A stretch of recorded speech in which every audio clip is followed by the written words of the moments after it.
First, let me thank you all for coming here this evening to Soldiers and Sailors Memorial Hall. A huge thanks is in order for all the Pennsylvania Youth for Paul members and all the supporters across the Commonwealth.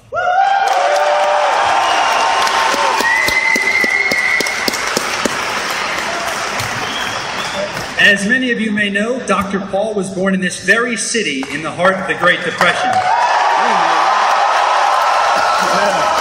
Zach told me that one time. I called Zach and I was like, hey, you coming? Because Gene is in the work. Zach said he And as we come together today in the midst of this great and continuing recession, what better man, what more knowledgeable man, what more principled man is there to lead us as a country of individuals out of our economic turmoil?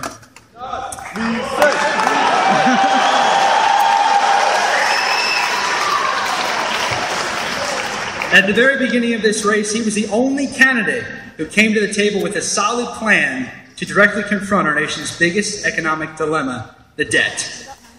He remains the only one with a bold plan based on a common sense principle: cut the spending.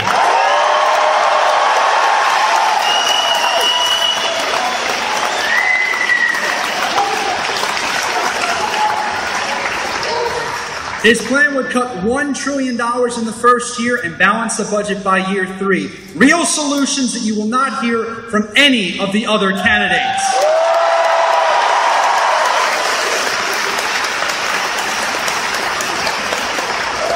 He is a true fiscal conservative with the most consistent voting record in Congress today. The lone voice when it comes to addressing our outdated monetary policy and the issues of our non-transparent Federal Reserve system.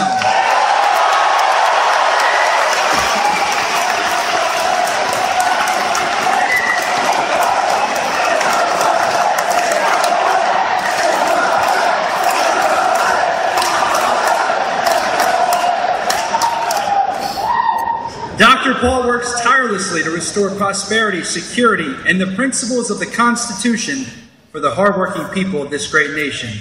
He has encouraged and inspired a great number of people to rally behind him and continue his efforts. We are those people, and our numbers are growing. This guy goes like a rock star every time he does this. Yeah, he's good. Yeah, definitely. As we come to understand more and more the importance of civil liberties, sound money, and the economic power of peace and freedom, we have an obligation to our nation's citizens to inform and inspire them the way Dr. Paul has so generously informed and inspired each and every one of us. As he likes to say, freedom is popular. It is popular, Dr. Paul, and we have you to thank for that.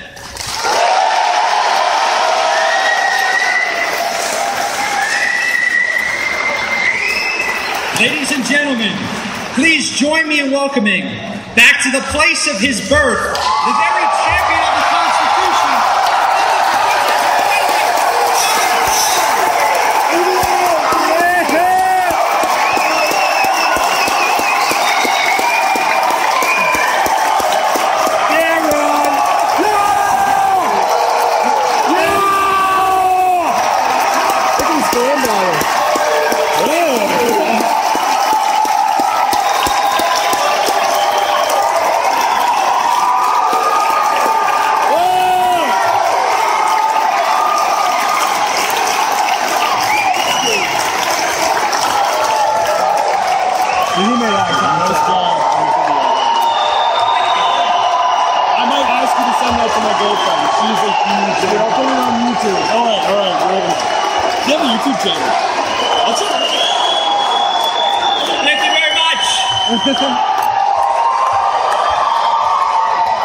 Sounds like you're part of the revolution. Hooray! Cliff, thank you very much for that very nice introduction. Thank you for that very nice welcome. It's wonderful. It's also something like Steel City and people just go nuts. He speaks a lot stronger. I'd like to introduce my wife, Carol, standing over here.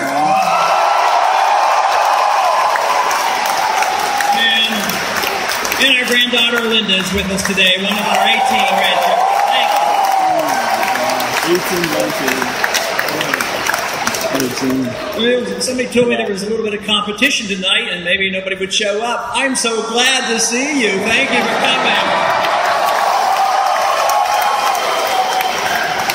But if we're correct, the cause of liberty will be remembered for a long time and a ball game will be forgotten. This is very nice, and of course you know that reception has been excellent and across the country and on the colleges in particular.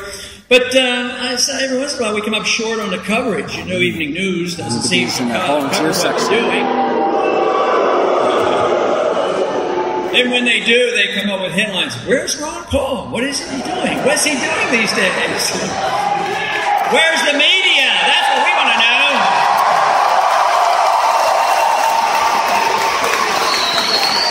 So like chill. Yeah, he is chill.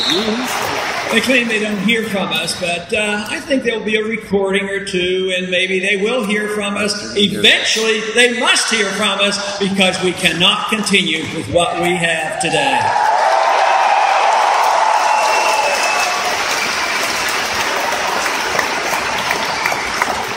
I think this is why the country is so different from 4 years ago. We were in a campaign 4 years ago, and I considered it very successful.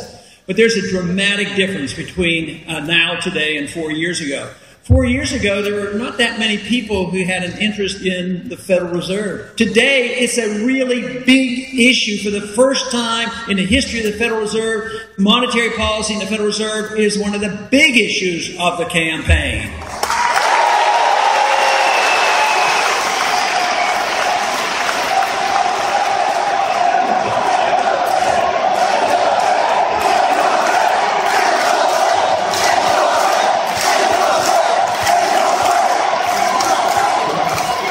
That sounds like a very good idea. So I propose next year, after the election, we pass a bill that repeals the Federal Reserve Act.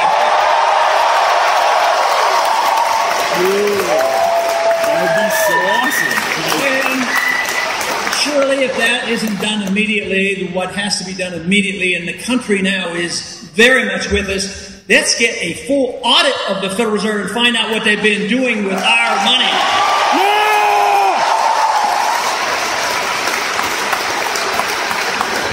That has not been able to, that's been completely... The Federal Reserve has been operating in secret for a long time. Of course, I can understand why they would want to when you find out what they're up to.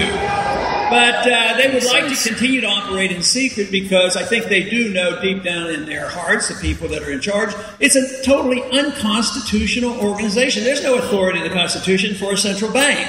And Congress has a responsibility of oversight of those creatures that they bring about. So oversight is a natural thing that we should have. What we need is a lot more transparency of the government and a lot less of the invasion of our privacy.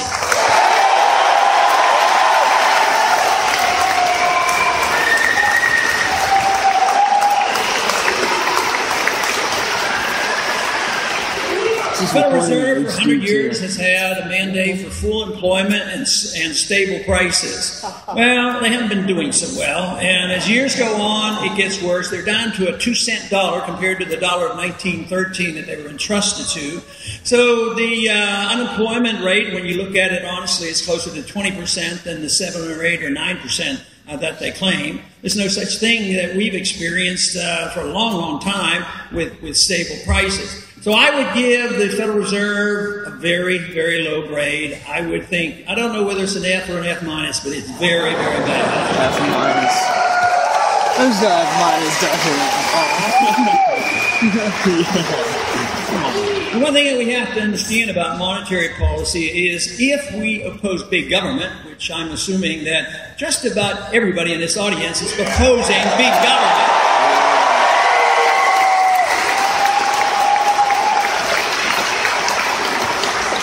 So having big government and having government do the things that it's been doing for so long is always at the expense of liberty. So if you advocate big government, you always have to sacrifice some portion of our personal liberty.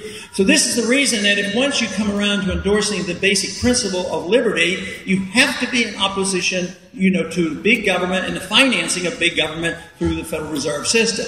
What would happen if you didn't have the Federal Reserve to facilitate big government is the government would have to pay their bills. And if they didn't have enough taxation, they would have to borrow the money. But if you didn't have the Fed to buy the debt, then it would stop, because if they were spending too much, interest rates would go up and they would recognize that we can't afford it. The fact that you can borrow, and we have been sort of given the blessing of a reserve currency, it has allowed this borrowing to go on too long and the inflation to go on too long. But what has happened in these last 4 years is that the attitude has changed. The people are waking up in two areas. The economic crisis has hit. People know that we're not going to come flying out of this, that we have to have structural changes, and they're also fed up with our foreign policy, and they want our troops to come home.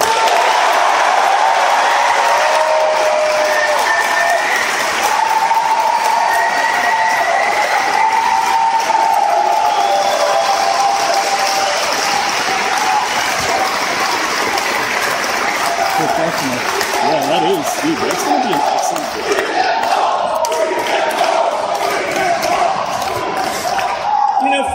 For a lot of people in this country, especially in Washington, if you don't support the war by voting for the spending, they want to paint you as being un-American, unpatriotic, and not caring about the troops. If they ever say that to you, ask them why the active military personnel donates more money to our campaign than all the other campaigns put together.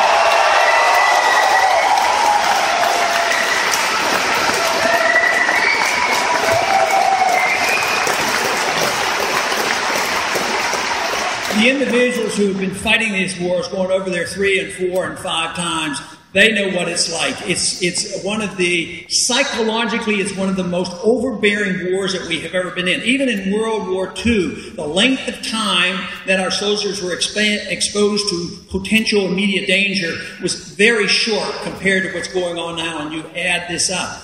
And it is understandable why so many are coming home. Not only do they have head injuries, but they have this post-traumatic stress syndrome, and it's real, and they're suffering for it. We now have an epidemic of suicide. We're losing more of our military personnel from suicide, from the fighting over there. But it's deeply flawed foreign policy, getting individuals involved in wars that have not been declared. They're not moral. They're not constitutional. And it doesn't make sense. We don't know why we're there. We don't know why it's in. Why does somebody want to go over there and get shot at and get killed and see no end to it? It's very frustrating, and that is the reason if we care about our active duty people, if we care about our national defense, if we care about our veterans, we change our foreign policy and defend this country and not be the policemen of the world.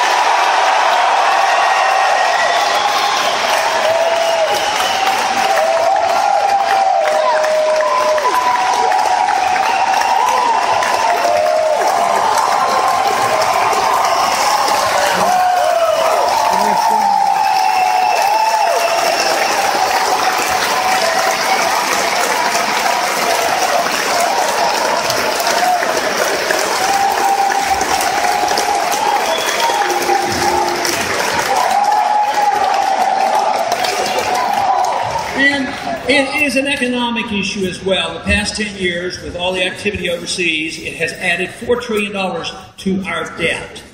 This means that $4 trillion would have been spent here at home. It would have been our money. We wouldn't have had to borrow it. We wouldn't have had to print it. We wouldn't have had the inflation. We wouldn't have as much complication with the business cycle.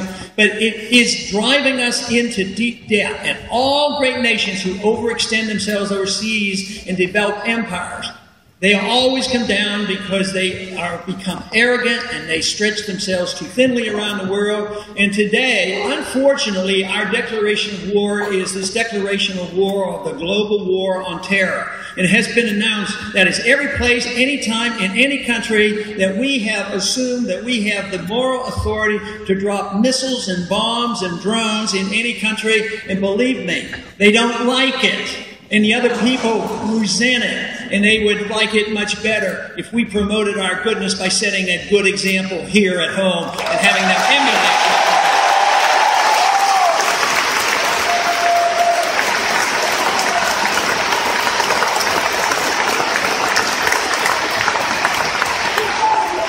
The one thing about the military, we don't have to worry about any other country ever invading us and attacking us. We are by far the strongest ever in the history of the world. We have more weapons than everybody else put together, and we have an efficient army if they have to fight.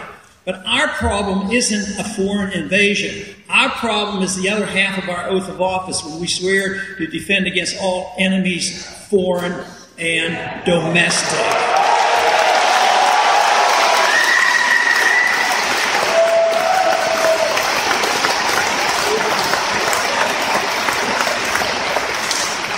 After the disastrous war in Vietnam, during the period of time I was in the military, I was drafted in 1962 during the Cuban crisis and was in for 5 years.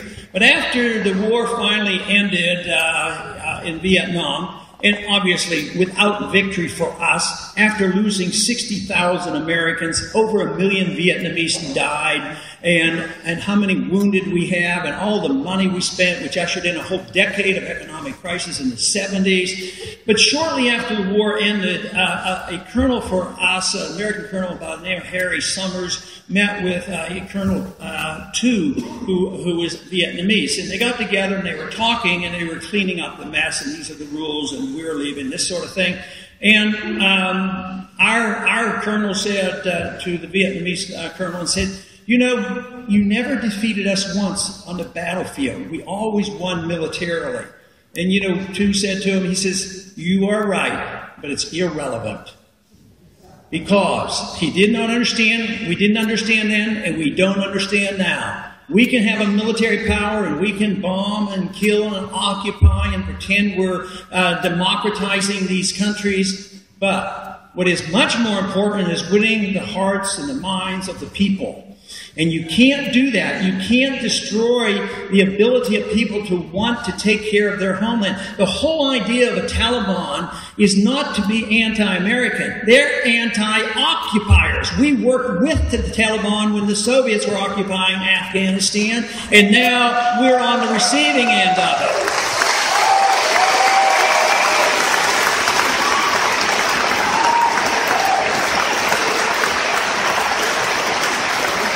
But domestically, we have a struggle for power. We have politicians, a few of them running for president, and the goal is, in both of the major parties, is to obtain power. Is to seek power and control and serve the special interests. It's not so much as a difference between their two philosophies. They have their special interests. The Federal Reserve protects both sides, and yet there is a struggle for power. That is real. That is a real program going on, and that is what they pretend they're different. But today it's different. It's only about power because there's no wealth there. This is the reason why there's no budget resolutions even come to the floor anymore, because there's no money left, and they don't know what to do, and they won't admit it. But I'll tell you what, they're struggling over power, and that's what politics has been about for so long. But guess what? Being involved in the campaign for liberty, in which we are doing, we are winning the hearts and minds of the American people.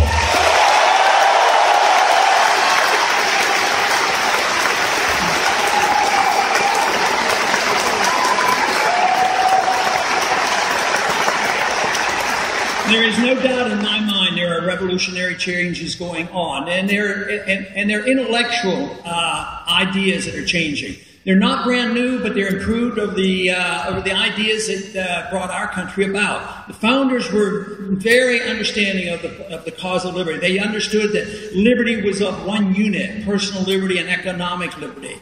And this was tried and tested. We had the greatest nation, the freest nations, and the most prosperous nation.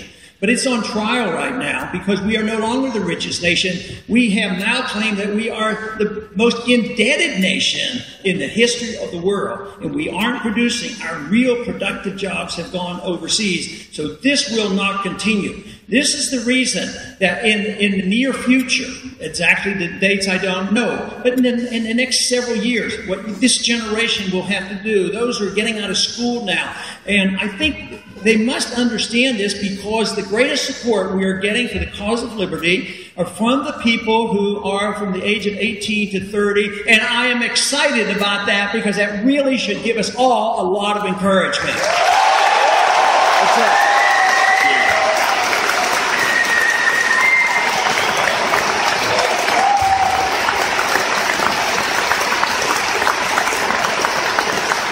Just in case there's a couple in the audience over 30, we welcome people over 30.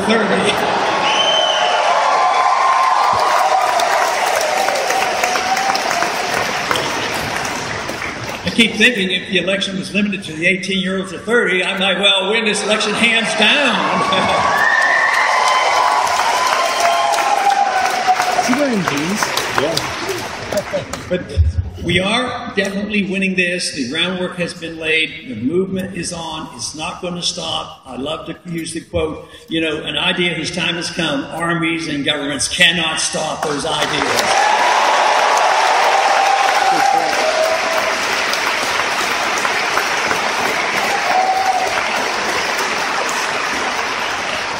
Even at the time of our original revolution, it was only a small number of people who really carried the day. It was a small, irate, tireless minority that motivated others to join. Most people, the large number of people in the country never will come to a speech like this. But the masses of people will be motivated by others. And it is so important that we continue this because the irate, tireless minority is with us today and it's growing by leaps and bounds, and that should encourage all of us.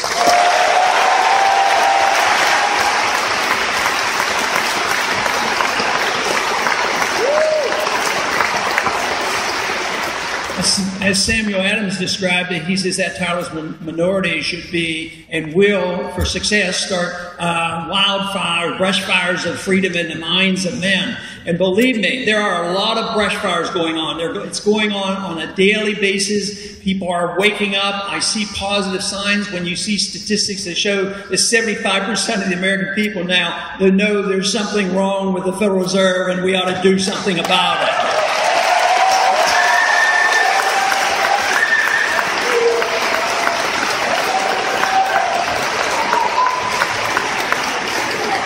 And now it's on some polling, it shows that over 70% of the American people agree with us now. It's time to come home. Time to come home from Afghanistan and the rest of the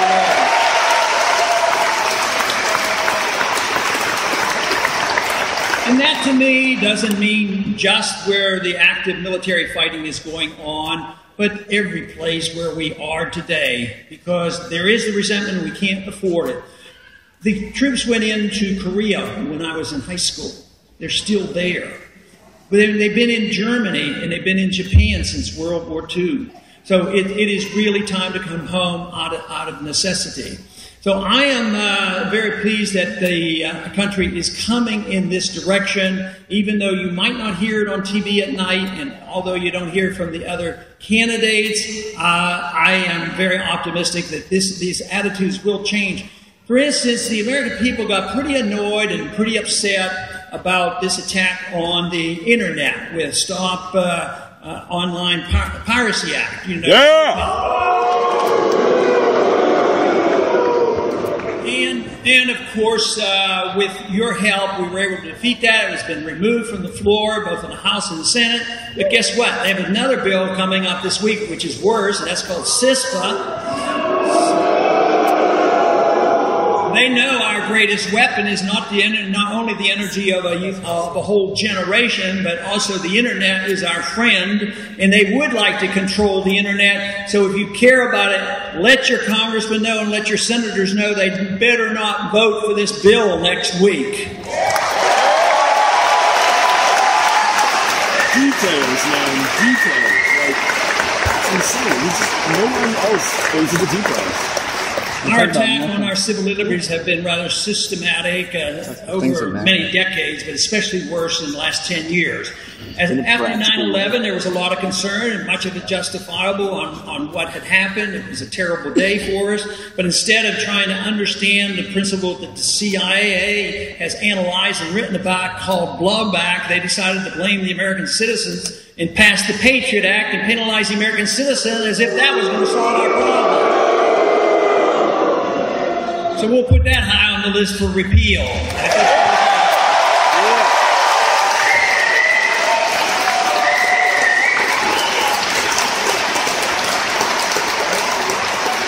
Of course, high on our list also ought to be of all the illegal legislation passed by executive order.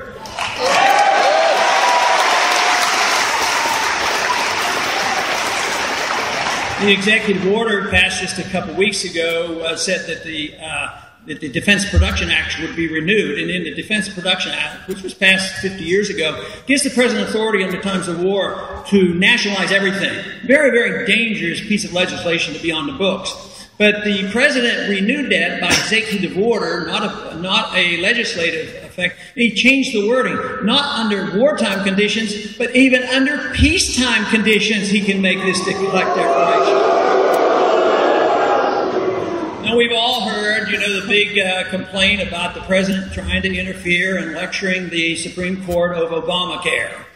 And he does, the court, generally speaking, the legislative branch and the executive branch is not supposed to do that. But that was rather minor compared to what the president actually does. Because, lecturing is one thing. But what about the interference, him assuming that he can, on his own announcement, executive order, that he's allowed to become the prosecutor and the judge and the jury and the executioner and execute and assassinate American citizens. So that certainly should be high on the agenda for changing. But all the laws that have been passed by executive order are up for grabs, because although I personally disagree with the idea that you should legislate anything by the executive order, I would say that a constitutional president has the authority to use the executive order to cancel out all the unlawful executive orders.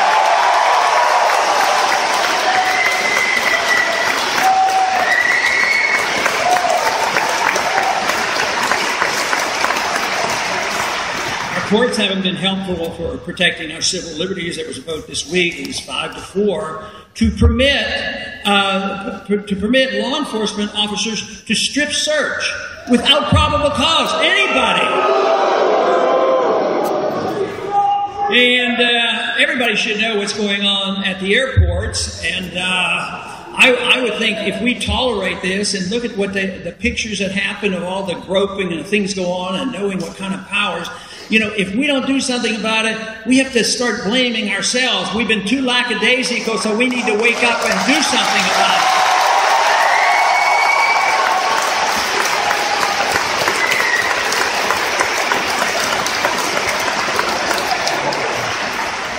it. There was a recent piece of legislation passed to protect very special people. These very special people that want special attention are those ones who are protected by Secret Service. I keep thinking, I didn't use the Secret Service, but I didn't know quite what kind of people they were anyway. But that's beside the point. But what the law says was, if you're one of those special people and you're protected by the Secret Service, that you have special rights. If anybody gets within a certain distance of that individual and demonstrates by holding up a sign and politicking, you can end up getting 10 years for that. What happened to the First Amendment? I think the arrogance and the elitism of the politicians ought to be challenged by us, and the only way we can do that is change the electorate and change the Congress and change the presidency.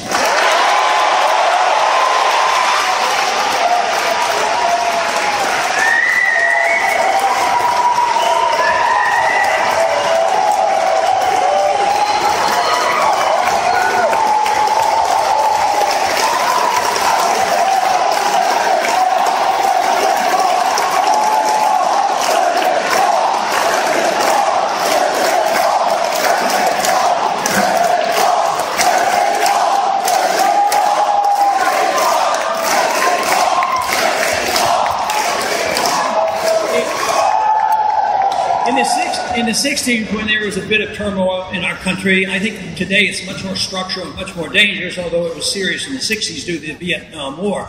But there was a saying that went around that said that, you know, if you weren't a bleeding heart liberal when you were 20, you didn't have a heart. But if you weren't a conservative by the time you were 40, then you didn't have a brain. My suggestion is why can't we have a heart and a brain at the same time? He's so independent. It's crazy, man. Our founders warned us to be careful that you don't allow the society to morph into a pure democracy versus a republic, a representative government. Rather than a pure democracy, it implies that 51% groups banding together, 51% gangs up on the minority. Maybe the non-productive individuals can gang up on and penalize and live off the minority. But the whole purpose of a Bill of Rights and the Constitution is to protect the minority. That is the purpose of it, so you don't want a pure democracy. They warned if you have a democracy that you will end up in a society that wastes and it consumes. And this is what we've been doing. We've been wasting and we're consuming. We're careless about how we waste overseas and how much debt we have and how inefficient we are, and all this money is being spent by the government. But the final conclusion was that if we pursue that, it will self-destruct. And this is what we're on the verge on having a much more major crisis. And it would come, from my estimation, it would come in the form of the bursting of the last bubble. Now, we've had the bursting of many bubbles. We've had a NASDAQ bubble and a housing bubble, and they're having a little trouble getting another bubble going, but they do have one going. And the world is participating in it. And it's an illusion that we are still powerful and we still have the currency of the world, and it's not true, but there's an illusion out there. So what we have now is a bond bubble. The price of buying a bond and getting no interest is way, way too high. And the value of our currency is in the form of a bubble. It's an illusion. And the world is still taking our money, less so every single day. And other countries are now banding together, and they're challenging us as the issue of the reserve currency of the world. Quite frankly, I believe there's been a lot behind us going into the Middle East. When any time a country threatens to use something other than dollars for oil, the connection of the dollar and oil has been very, very important for us economically. And if that is challenged, there's a new currency or somebody decides to use a gold currency, that means the dollar is going down, interest rates going up, and we're going to have a lot bigger problem. This is why we have to understand the economics of what's going on, understand the value of individual liberty, and how that's connected to a sensible foreign policy. And this all comes together when you understand what personal liberty is all about.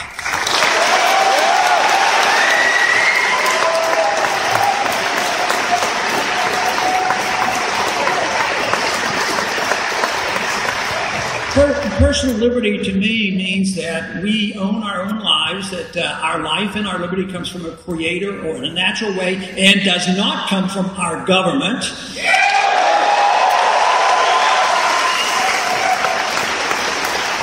And if the government's to play any role at all, it's to protect that liberty and allow individuals to own their own life, which means that individuals can make their own decisions about their life in any way they want, even if they do things that might be harmful to themselves. Because governments, when they embark on a system that says we are going to protect each individual against ourselves, themselves, or whatever, that means there's nothing left. That means the government will be telling us what we eat, drink, smoke, exercise, read, the whole works. So, yes, in a free society, you have a lot of freedom, but you also have a lot of responsibility, and you have to say,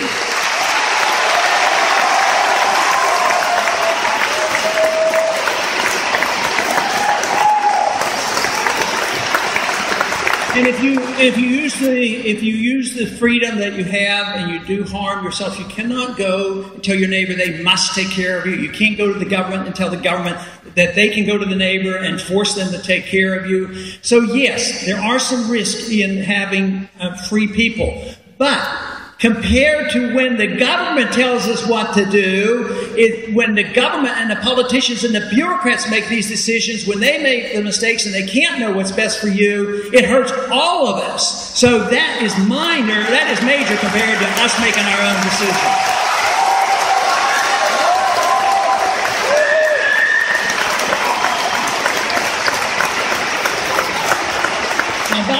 About 100 years ago, the concept of liberty got sort of chopped into pieces. The founders, as I said earlier, knew and understood that liberty meant social liberty, intellectual liberty, and economic liberty. They were all the same. But now we generally have one group defending economic liberty fairly well and sometimes poorly, and then another group that defends civil liberties fairly well, but too often poorly. But it's all one issue. If you have your right to your life, you have a right to your own lifestyle, you have your own right to pick your own religion, and you should have your right to spend your own money. And the money you earn should be your own.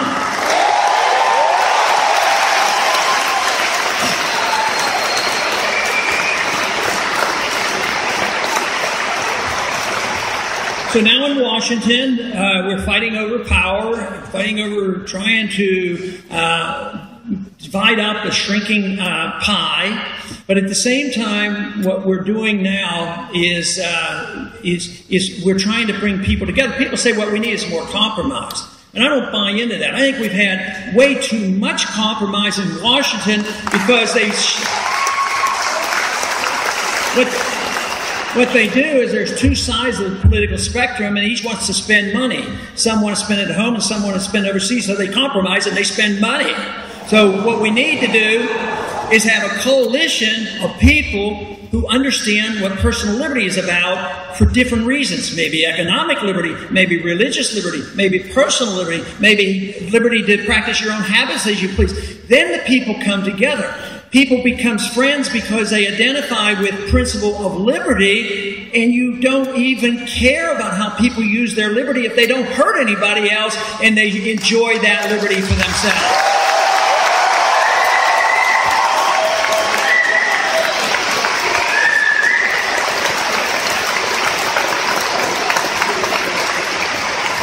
The other thing, very early in our history, and although our Constitution was probably the greatest and has served us well, it was far from perfect.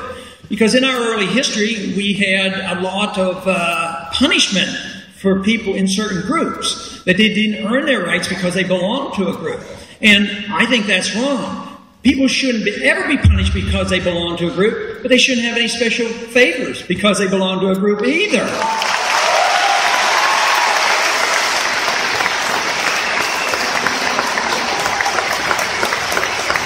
But I am convinced that the cause of liberty and the understanding of liberty and this freedom idea will bring people together. Diversity will sort of melt together for different reasons. And most of us understand this pretty well on religion. We have freedom of religion and freedom not to practice religion. And because somebody has a religion you don't understand and you don't really want to get involved in, you don't bother with it. You just ignore it. Because there's freedom of religion, you don't endorse what they believe. You don't endorse their religious beliefs. But why is it so much that if we give people the freedom to practice their own lifestyle, the way they want, that we're endorsing behavior that is unbecoming in our estimate, that it isn't the kind of thing that we would do? But this is one thing that you have to do. You have to have more tolerance as long as people won't use their liberty to do anything other than to run their own lives and not anybody else's life.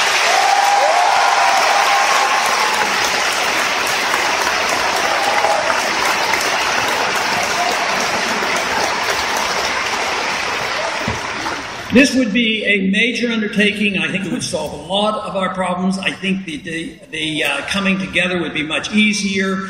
I think there would be a lot more productivity if this is the understanding. Limit the size of government and do all of those things that are authorized. And instead of being the counterfeiters of the world, we should be the protector of the value of the money. Instead of undermining contract rights like they do all the time, interfering on contracts, they should be protecting contracts. Instead of owning our property and telling us how to run our property and what we can do with it, they should be protecting private ownership. So the government does have a role role to play.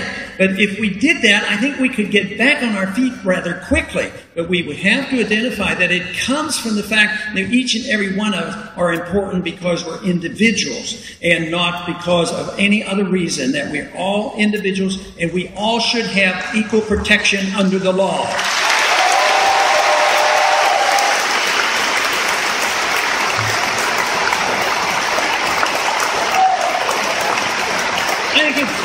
I think it's in the area of equal protection under the laws where we have failed the most. If you think about how unfairly the drug laws are enforced,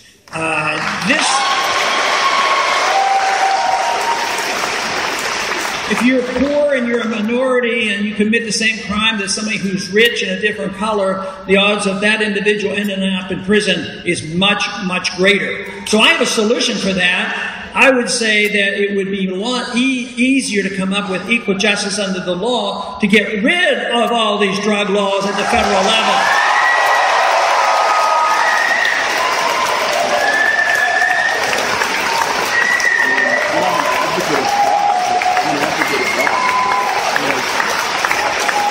It's the 420 kids. The 420 kids.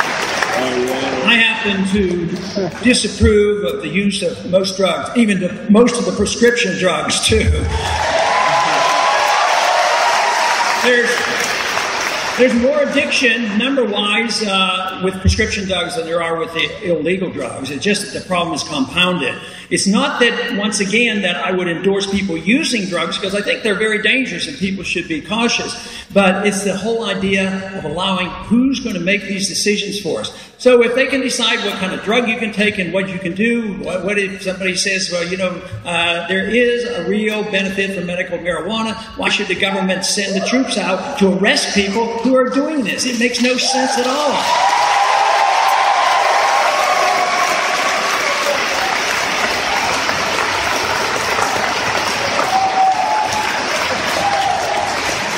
You know, a lot of people talk about states' rights because the control and the power should be left for the states. But people a lot of times get bad raps for that. Oh, you're some type of a bad person if you talk about states' rights all the time. But that means that most government should be local. But this issue on the drug, let's say medical marijuana, is a good example because it's more likely the far left, who criticizes people from using those words, states' rights, are the ones who are most upset with the federal government coming in and arresting people for growing marijuana in their backyard. So this should bring, once again, this whole issue of local government together, both left and right, and saying, look, we can sort these problems out much better. And even if there's to be some regulations, there's regulations on alcohol. Regulations in the state on alcohol is pretty minor. It's not a big problem at all. It seems to work. It's so much better than those 12 years of prohibition of alcohol, which was a total disaster in this country.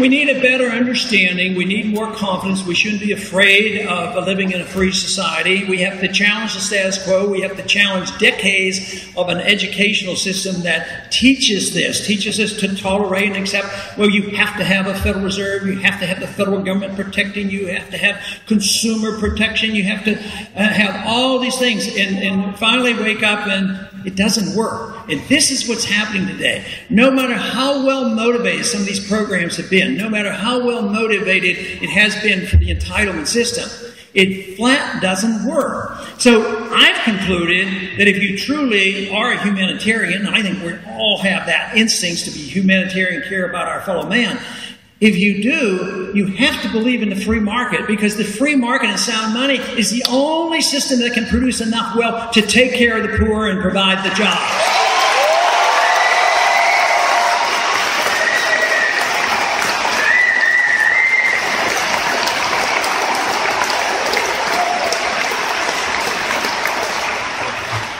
So what we need is a determined effort to continue to do this and to continue to inspire people to be involved, to further understand, study these problems and understand them. And this is what I really think is happening, like it's never happened before, not for a long time. And this is the reason I'm encouraged. I think a lot of good things are happening. But believe me, I'm still concerned. I am concerned because those who do have the power, those in both parties that have a lot of power, and they see it being attacked, they're going to be tenacious in trying to clean this power. That's why they don't want a revelation on how the Fed spent $15 trillion in the bailout procedure, and they're getting prepared to bail out their friends in Europe and buy up Greek debt and dump it on the American people. So there is a reason for them to be very tenacious and clinging to this power. But the evidence is clear about the failure. If you take, for instance, the effort to make sure everybody had a house, that sounds good. Everybody should have a house. Maybe if they can't afford it, don't know how to take care of it, why should we give them a house if they don't, end up taking care of it? Maybe they should qualify and work for it. But the effort was, no, that's being cold-hearted. We want a program. So we're going to print a lot of money, easy credit, and then we're going to have the mortgage people and the Fannie Mae's and the Freddie Mac and the builders and the banks get involved, and we're going to pump all this money in the houses. It seemed to work. People were getting a lot more houses. There was a housing boom, and the price of the house was going up. The people say, I can borrow against my equity. And it was a lot of fun. It looked like a perpetual money machine. But the handwriting was on the wall. All Austrian economists knew there was a bubble there. And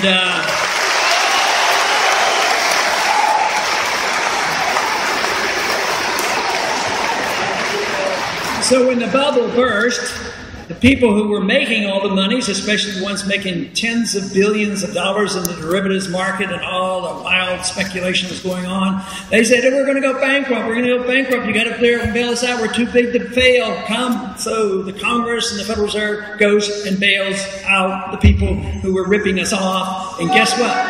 The middle class people lost their jobs and they lost their houses, and the housing problem is still a big mess. So it doesn't work. This idea that you can get free medical care from the government, where's the government? Where do you get free anything other than taking it from somebody else?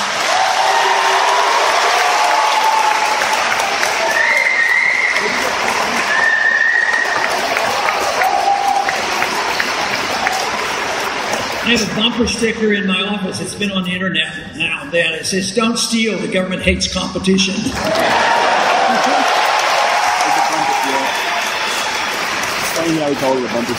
But the system is failing all around, but this is an opportunity to offer once again the principles of liberty.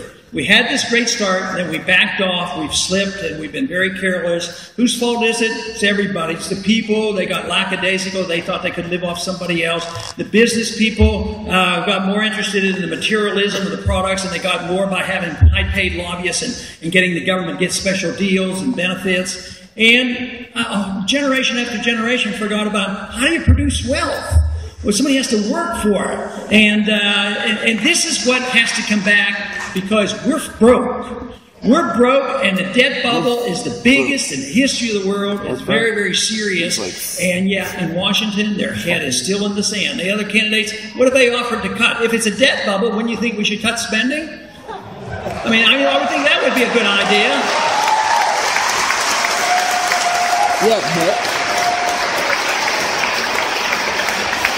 So I'd like to start off, of course, with $1 trillion in the first year and showing that'll help.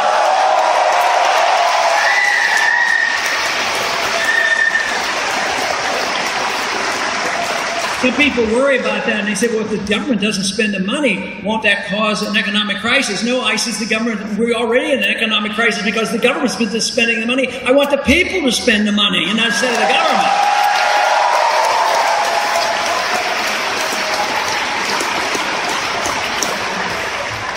So the revolution is alive and well, let me tell you, and there's a lot of excitement going on, and I am optimistic because I believe this whole new generation that's excited about it has invigorated many of us in another generation who seem to be part of a remnant trying to hold it together and encourage people. But now it is noted in many of the audiences and even by the media that yes, there's a young generation out there enjoying and coming to these rallies, but there are some other people coming too. So it is universal. It is spreading. And for this reason, we should all be very pleased with what's happening, but don't ever get complacent.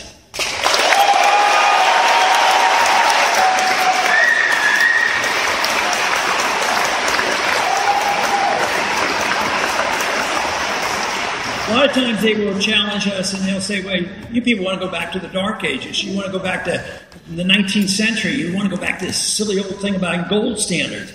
And my answer to them who say that we want to go backwards is that tyranny is old-fashioned. Much, much older than liberty.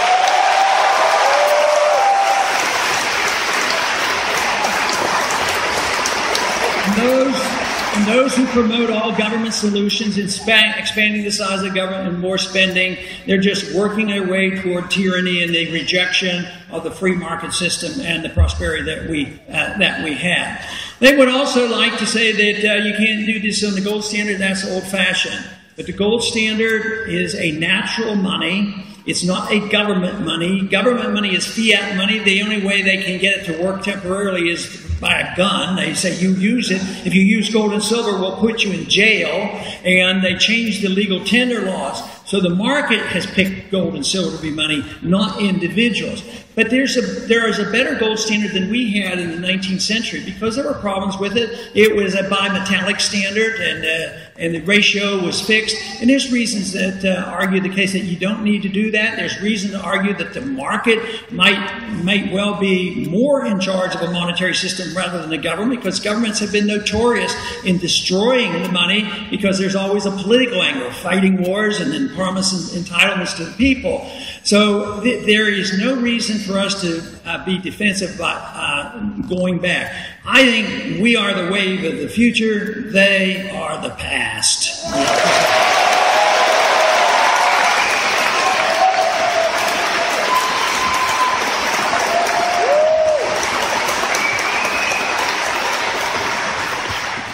So we must pursue, we must continue to do what we have been doing, and we must be involved. I'm involved in the best way I can. We have a campaign going on. There's going to be an election. Why don't we show what we can do in an election?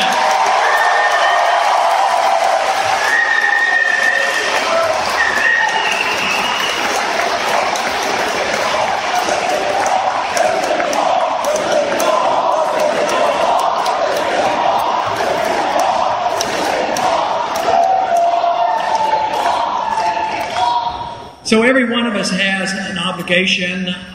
Liberty is appealing to me, not only because it brings people together, but in a personal way, I think what the real purpose for an individual life is for us as individuals to pursue virtue and excellence. And governments can't do that for us. If they try that, they destroy us. So it is this goal to seek to improve ourselves and to help other people, but it is the market economy and property rights that will make the difference in production. So we have to reject the notions of what we've been taught for 70 years, that we need Keynesian economics, paper money, inflationism. They still argue, and the reason why the budget isn't being balanced is they actually believe deficits are the way to get out of the problem of having a deficit. You have a huge debt, you get a bigger deficit. So, but that's actually, they're taught this and they believe this is the case. So common sense would tell us that that isn't the solution. The common sense is to allow the people to have their freedom of choice, and have them, each and every one of us, assume responsibility for ourselves. I've often said, and I believe this sincerely, that if I could live in a free society, but I would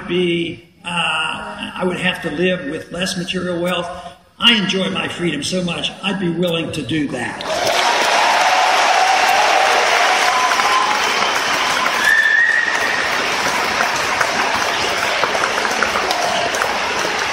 But the great thing about it, we don't have to make that choice. If we dwell on freedom, we will have our material prosperity.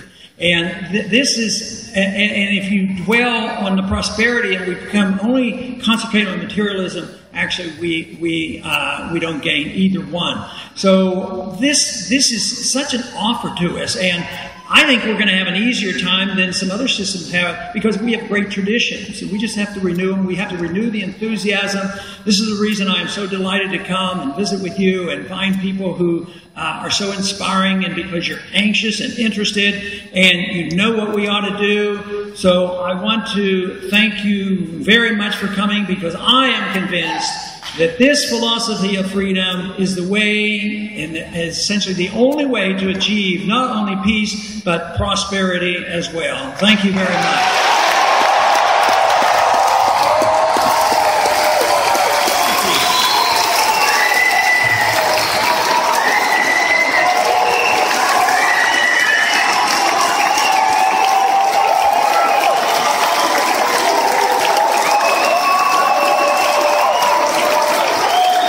Gonna shake hands. That's the coolest thing. Look at the people rushing the stage. Look at the guys freaking out.